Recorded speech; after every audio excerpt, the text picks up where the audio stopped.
Olá pessoal, meu nome é Elcio, estamos aqui de volta estudando os direitos reais sobre coisas alheias de gozo ou direitos reais sobre coisas alheias de fruição.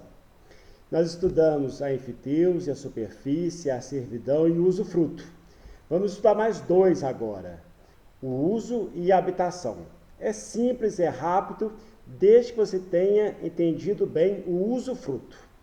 Só consegue entender o uso e a habitação quem conhece bem o usufruto. Sabe por quê?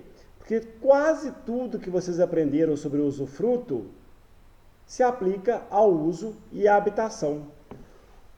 O uso, como o próprio nome diz, é o usufruto sem a fruição. Então, todos os direitos e deveres do usufrutuário são os mesmos direitos e deveres do usuário, exceto o direito de receber os frutos. Então, se cair numa prova boba assim, qual o direito que o usufrutuário tem que o usuário não tem? Gabarito, o direito de perceber os frutos da coisa sobre a qual recai o seu direito real. Então, o usuário, ele tem todas as características do usufrutuário, exceto o direito de perceber os frutos. Com uma observação importantíssima. Se a percepção dos frutos for essencial à sua manutenção ou à manutenção de sua família, nos termos do artigo 1412 do Código Civil, nessa hipótese excepcional, o usuário vai poder perceber os frutos. Aí, nessa situação excepcional, repito eu, quando for necessário a sua manutenção ou manutenção de sua família, o usuário poderá perceber os frutos, e aí, por corolário lógico, vai ser tudo igual ao usufruto, nos termos do artigo 1412. Portanto, para acabar a aula de uso, o usuário se aplica às mesmas características do usufrutuário, exceto a percepção dos frutos. Todavia, se a percepção dos frutos for necessária à sua manutenção ou manutenção de sua família, o usuário poderá receber os frutos. O último direito real sobre coisa alheia de gozo, habitação. Habitação igualzinho o usufruto, igualzinho o uso. Todavia, o objeto do direito real de habitação, ele é mais restrito, porque circunscreve-se exclusivamente a imóveis residenciais, como o próprio nome diz. Então, veja bem, pode ser objeto de usufruto, bens móveis e imóveis. Pode ser objeto de uso, bens móveis e imóveis. Pode ser objeto de habitação, exclusivamente bens imóveis residenciais.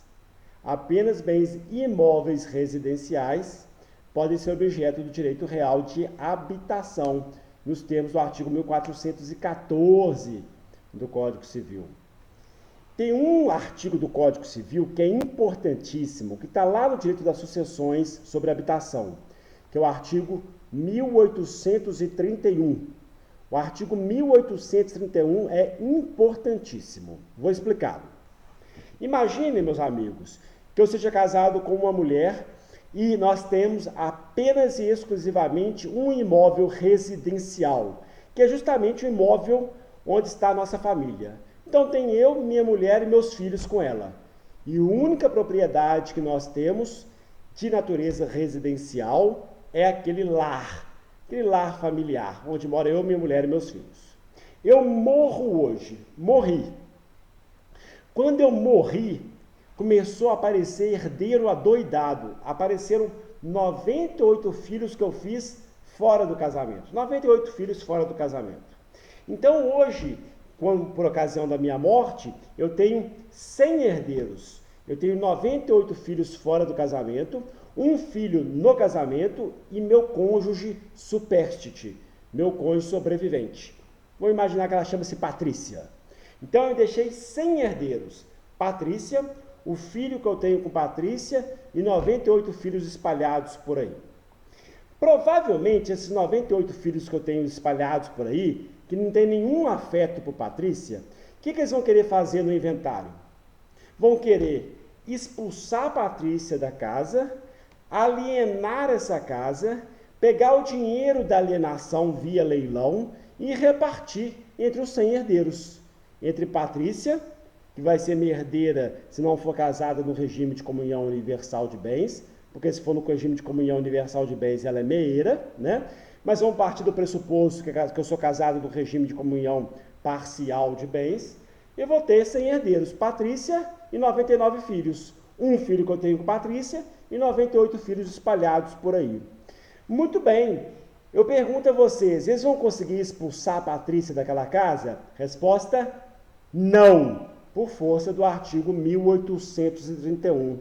O artigo 1831 dá ao cônjuge supérstite, ao cônjuge sobrevivente, direito real de habitação vitalício sobre o imóvel que o casal morava junto com a sua família. Então veja bem, no exemplo que eu construí aqui, pode até ser que o imóvel seja vendido, pode até ser que o imóvel seja leiloado, mas a Patrícia, meu cônjuge sobrevivente, ela querendo, vai continuar morando ali para sempre.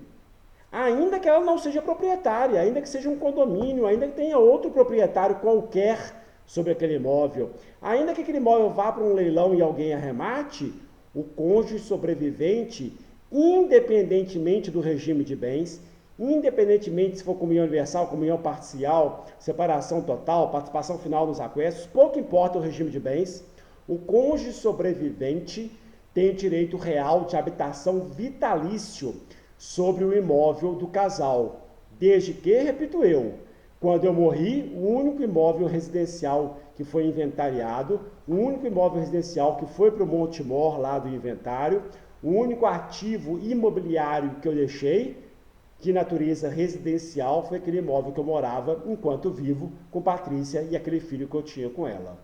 Portanto, está aí encerrados os direitos reais sobre coisas alheias de gozo, ou direitos reais sobre coisas alheias de fruição. O uso e a habitação é necessário, antes de vocês estudarem, saber muito de usufruto, porque o usufruto é igualzinho ao uso, exceto o direito de perceber os frutos.